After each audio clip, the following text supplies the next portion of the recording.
যাদের নামাজ পড়ার সময় দুনিয়াবি চিন্তা মনে আসে বা নামাজে অমনোযোগী তৈরি হয়, তারা ভিডিওটি শেষ পর্যন্ত দেখার অনুরোধ রইল।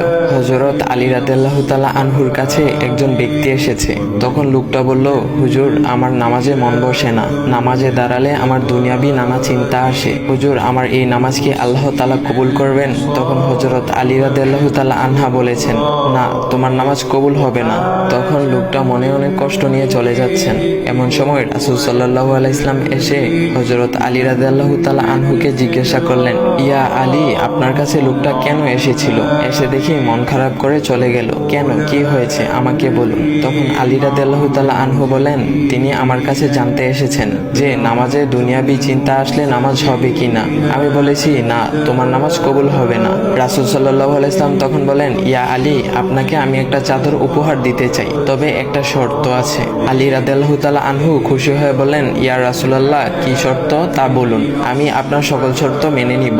বুঝতেই তো পারছেন রাসূল সাল্লাল্লাহু আলাইহি ওয়াসাল্লামের চাদর বলে কথা। তখন রাসূল সাল্লাল্লাহু আলাইহি ওয়াসাল্লাম বললেন, ইয়া আলী, আপনি যদি এই মুহূর্তে 2 রাকাত নামাজ একনিষ্ঠভাবে পড়তে পারেন দুনিয়াবি সকল চিন্তা দূর করে, তাহলে আমি আপনাকে সেই চাদরটি উপহার দেব।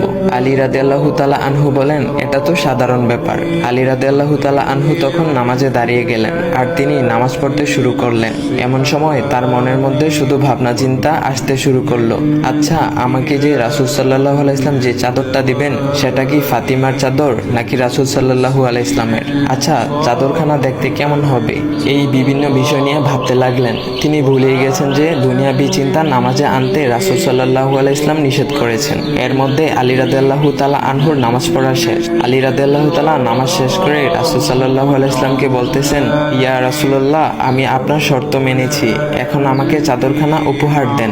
রাসূল সাল্লাল্লাহু আলাইহি ওয়াসাল্লাম বলেন, ইয়া আলী, আপনি কি একনিষ্ঠভাবে দুনিয়াবি চিন্তামুক্ত ছাড়া 2 রাকাত নামাজ পড়েছেন? তখন আলী রাদিয়াল্লাহু তাআলা আনহা মুচকি হেসে বললেন, না ইয়া রাসূলুল্লাহ, আমি আপনার চাদর নিয়ে অনেক কিছুই ভেবেছি। তখন রাসূল সাল্লাল্লাহু আলাইহি ওয়াসাল্লাম বলেন, ইয়া আলী, নামাজ তোমারও হয়েছে, আর তুমি যাকে নামাজ হবে না বলে ফতোয়া দিয়েছো, তার নামাজও আল্লাহ তাআলা কবুল করে নিয়েছেন। শোনো আলী, দুনিয়াবি চিন্তা দ্বারা নামাজ বাতিল হয় না, নামাজ মহান আল্লাহ তাআলা কবুল করে নেন। সকল ফরজ নিয়ম কানুন মেনে নামাজ পড়লে নামাজ হবে ইনশাল্লাহ। তবে আমাদের সকলের উচিত নামাজ আদায় করার সময় একমাত্র আল্লাহকে স্মরণ করে নামাজ আদায় করা।